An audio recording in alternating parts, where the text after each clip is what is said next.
ಏಕಿಷ್ಟು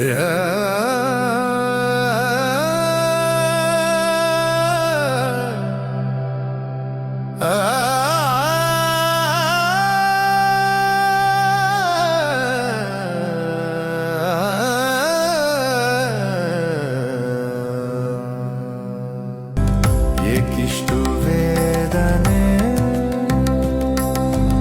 ಏಕಿಷ್ಟು ರೋದನೆ,